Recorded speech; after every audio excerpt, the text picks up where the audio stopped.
Public hearing is renewal of Interim Emergency Housing Ordinance number 15792. I am John Hutchings, the chair of the board. To my right is Vice Chair Commissioner Ty Benson. To my left is Commissioner Gary Edwards. And we have Monroe Chavez. And we have the member of the board, Amy Davis.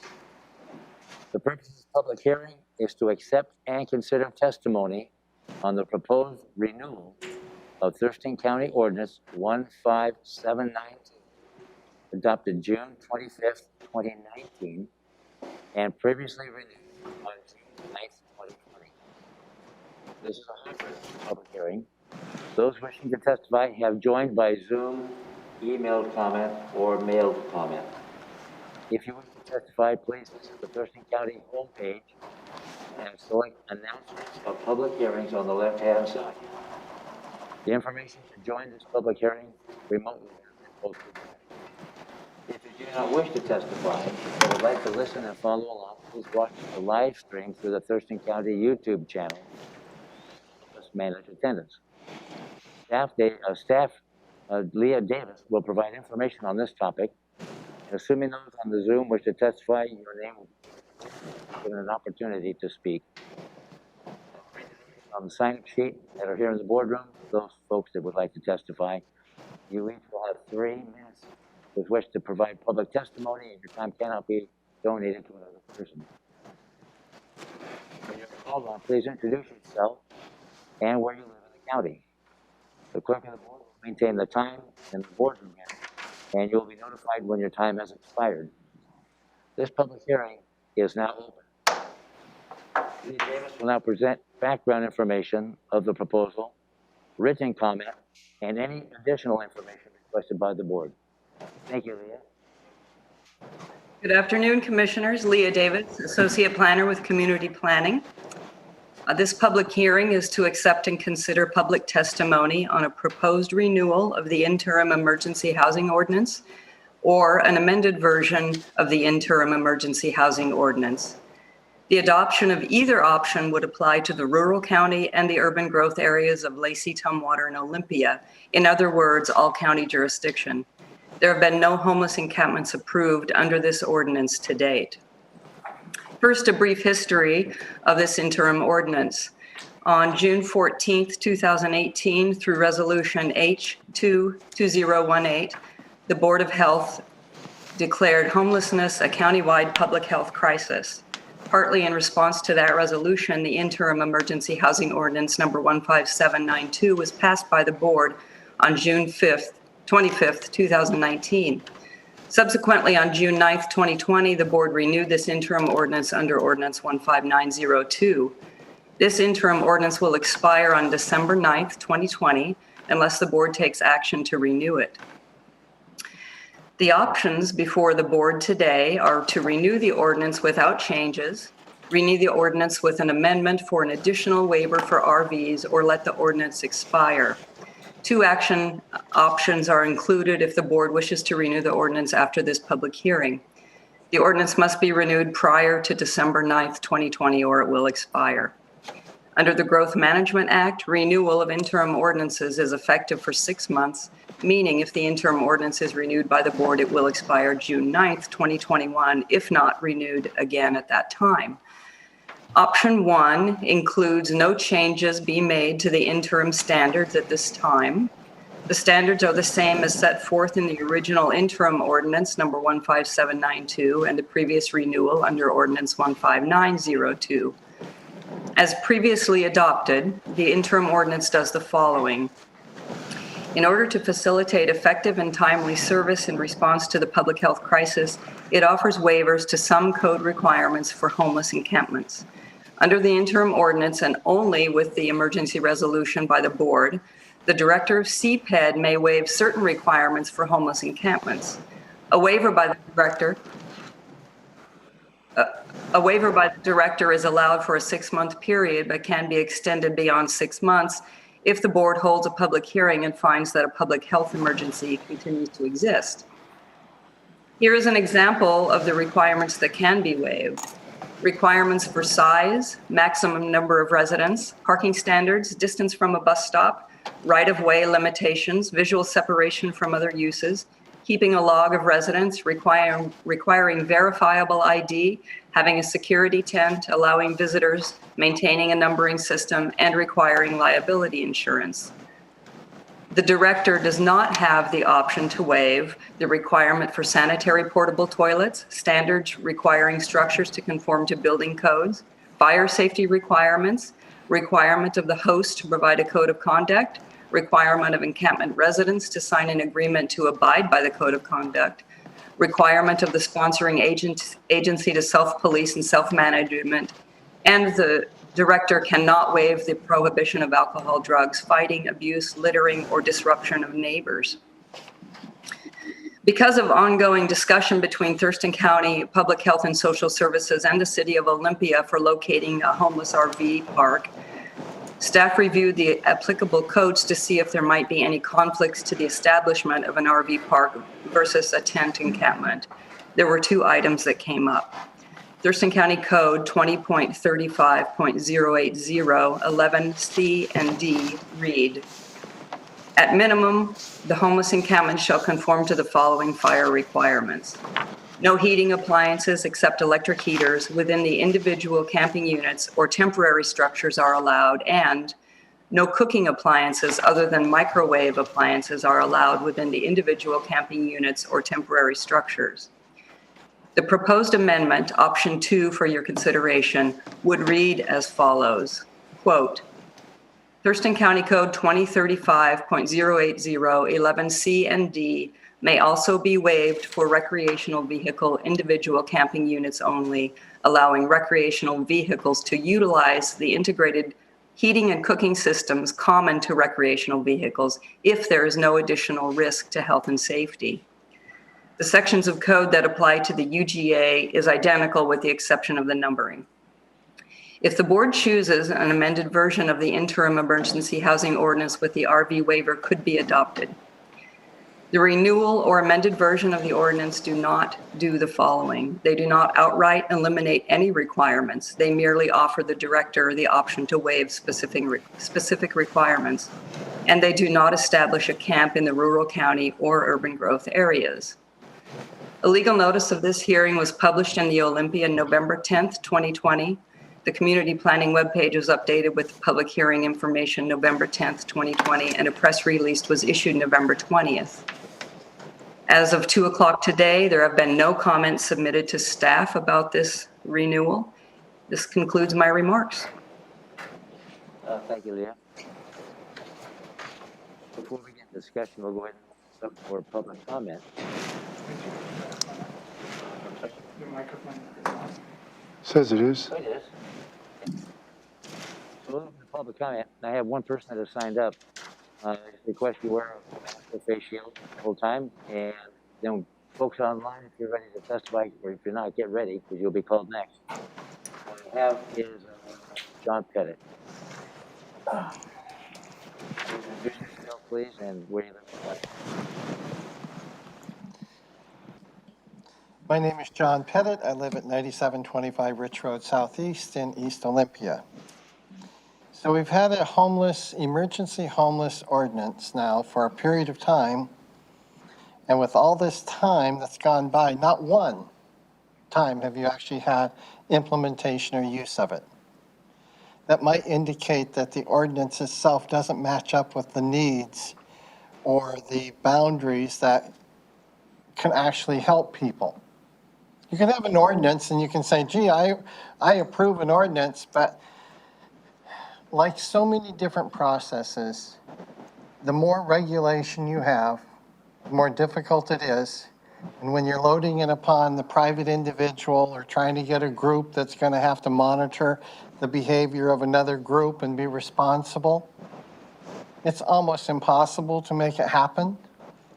And once you start adding other elements, perhaps water systems, sewage, garbage, sanitation, period, it makes it impossible. Locate it next to a bus line within so many feet, but that's almost worthless because those aren't really going to be available for those people. So we do have a homeless problem, and we have an emergency.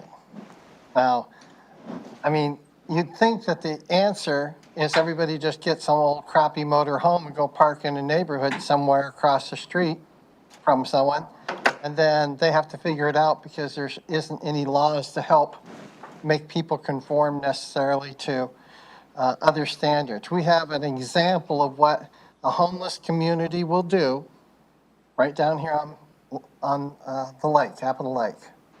It is the most pathetic sight I've seen in my 63 years of life here in Olympia, because there's no real care or organization making it or helping make sure the general health, including issues about mental health or issues about things such as drug addiction, are dealt with. And homeless camps, because the people that live there, homeless locations, the fact is they're very low income, which also means suddenly you start seeing a lot of items showing up, shopping carts. You start seeing bicycles. They didn't go out and buy these things, people. They went out, and that becomes a collection point for a local theft ring in a neighborhood. Nobody wants that. So not in my neighborhood's an easy thing to say. And the fact is why continue to renew an ordinance which has had zero application of actually being approved? Maybe you should start over and create something that would be useful. Thank you. Anybody else in the boardroom wish to testify? Oh, okay. We'll head now to see if there's anybody on Zoom that would like to testify.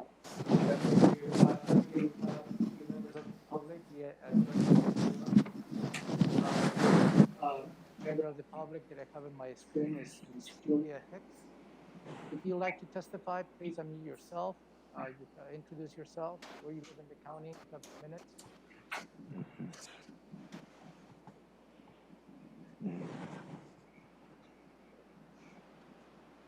Maybe we can circle back. The next I have is Cody Miller.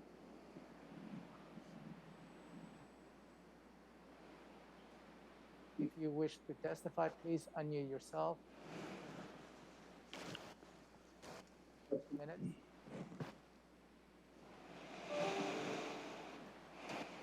No? Okay. Thanks for joining in anyway. They might be here for the next one. All right, so public comment is now closed. And so I will turn to my fellow seatmates. Do you have any questions or comments of Liam? Mr. Menser? No. Any questions or comments? I do have comments. Good. I have opposed this from its inception. And the reason for that is it's not that I'm not compassionate. I don't think it's compassionate to allow intoxicated people to lay outside in the cold and maybe drown in their vomit. I really think this whole thing has been mismanaged by the city of Olympia by enabling deviant behavior in the downtown. I grew up here, and I challenge anybody to go think it's a good idea to go along our lane and see what's going on. Go to any of the exits around the freeway and see what is going on.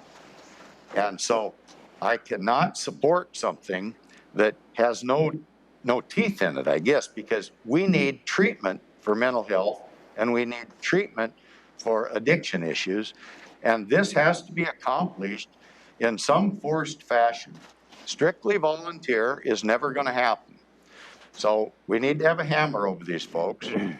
And I feel that because we've allowed this deviant behavior and we've ruined a beautiful community of Olympia, I've been here my whole life, and it makes me sick. I talk with business people on a regular basis, and I've talked with people in the unincorporated part of the county, and they do not want the mismanagement from Olympia to spill out into the unincorporated area. And consequently, there's going to be an enforcement issue. We have the lowest number of deputy sheriffs per 1,000 served in the state of Washington. If not the lowest, it's right there within 2 or 3 out of the 39 counties. So because of that, we need to put some teeth in this. We don't have an enforcement mechanism in place. No agreements made with anybody, and I just cannot support it. I think we can be compassionate, but it's going to take treatment for mental health and drug addiction issues. So that's where I'm at. Okay. Leah, I heard that when an ordinance is passed, it restricts people, takes away freedoms, but to allow, yes? I can't understand you. Your microphone is very garbled. I didn't hear the question. Could you repeat it? Can I get volume on this? These lights aren't lit up. Are they supposed to be lit up? Stand by. Here, mine. Yeah, hang on. She still has to fix it.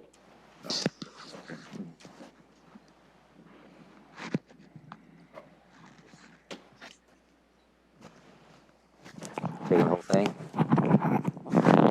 Thank you. Thank you. Test, test. Can you hear me now? That sounds good. Speaker into it. How about this? That sound? I'm just gonna hold it. Okay, it may cancel the noise though from being too loud. Okay. So Leah, I heard, give me a thumbs up, you can hear me all right. Okay. That when we pass ordinances or laws, it further restricts and takes people's freedoms away. But this, if we were to amend this and allow people to cook and heat themselves or warm their domicile, is that restricting or relaxing? Well, I would say that it's relaxing the ordinance. The ordinance reads that there are no heating or cooking units allowed in individual camping units. But when we took a look at the RV possibility, it didn't make sense that they couldn't use their heating and cooking appliances in the RVs. So I would say that it may be loosening the restrictions for only people who might be living in an RV camp. Thank you. Commissioner Mentor, any further questions? No questions. I mean, my comments, I'll confine to the actual ordinance at hand. We went through this ad nauseum in early 2019. The ordinance doesn't establish an encampment. It creates a tool which we have not used, and I would agree with the citizen in terms of the fact that this is not any kind of solution to anything, but it's a tool in a toolbox, and it's a tool I think we should have based on the public health emergency that we declared in 2018, which is not resolved, obviously. I asked to make this permanent, got outvoted. I'm going to ask the board again in 2021 to make this a permanent ordinance so that we don't have to come back here every 6 months with public hearing, because this is just a tool that should be in the toolbox. It doesn't need to be used.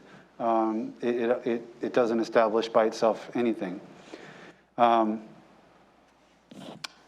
So that's where I stand. I think the RV amendment is, this is something that we are working on, trying to do something specific with, because RVs have now, they have created a problem at the access to emergency services at Providence, along the Capitol Lake, and it's not a long-term solution. It's a short-term or medium-term solution, but it's connected to what we were trying to do with the ordinance to begin with. So I support the amended, proposed amendment that would allow the use of the, heating and cooking apparatuses, whatever, for the RVs. That's where I was coming from, was we found a conflict in the ordinance that needs to be amended, or could be amended. Commissioner Everett, any further? No, sir. Okay. So is there a motion to close the public hearing? I move to close public hearing. Second. It's been moved and seconded to close the public hearing. Discussion on that motion? No, sir. Nope. All in favor, say aye.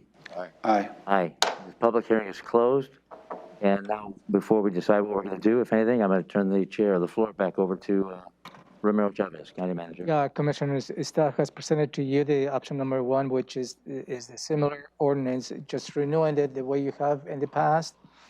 and option number 2, which includes allowance for cooking and heating on RV sites. And we have prepared the 2 options for you. Staff's recommendations for you to consider option number 2. Thank you. Any questions of county manager? I guess the only thing I would ask is, by changing this, I realize that is more compassionate, both heat and cooking. But who's the enforcement arm? What happens if we don't do it that way, or if we do it that way? We're kind of in a no man's land here, and I'll just let it go at that. Thank you. Commissioner Mentor, anything for the county manager? No. Okay. And what's the pleasure of the board? You have a motion? I'll make a motion, see if I get a second. I'm going to move to approve an interim ordinance extending ordinance number 15902 with an amendment to allow a waiver of heating and cooking systems for RV units within homeless encampments in unincorporated rural and urban growth areas of Thurston County, effective December 9th, 2020 to June 9th, 2021. And I'll second that. So it's been moved and seconded to allow cooking and heating in RV sites. That's the amendment. That's option number 2. And now open for discussion. And again, this allows for homeless encampments in unincorporated rural and urban growth areas of Thurston County. Yet we have none currently, correct? Leah? None. That's okay. correct. No permitted homeless encampments. Great. Okay. Thank you. Any further discussion on that motion?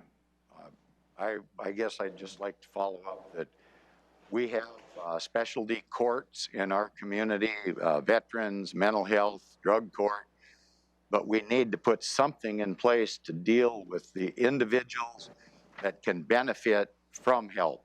I'm not saying that all fall in that category, but it's a major part of our problem. And until we address it from a tough love perspective, I just don't think it'll work. Thank you very much. Any further, Commissioner? I mean, I'll just say that if this were an issue that something was going on in Olympia that wasn't going on in every urban center in Western United States, I might be scratching my head and thinking maybe we need to change direction. Maybe we're doing something that's created the problem. But to say that Olympia has created something that is confronting every community is just, I think, pretty ridiculous. So I disagree with that respectfully, and I think we need to put every tool in the toolbox to address this. We've got a regional housing council. That's a jurisdictional, multi-jurisdictional group that's working on solutions. They need to have tools in the toolbox. That's all this is. Could I respond to that? Yes. Sir?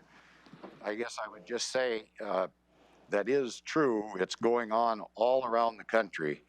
But I will say it's going on like it is going on in Olympia in those jurisdictions that are administrated by a very liberal group of individuals that have made that decision, and I feel it compounds the problem. If you'd look to places like Monroe up in Snohomish County, I'm not saying they're homeless there, but it's not as bad. So we need to hold people accountable for their actions, and that's, I'm very compassionate. I want to help people, but I can't continue to throw money at a problem, and in the end, that's what this does. Thank you.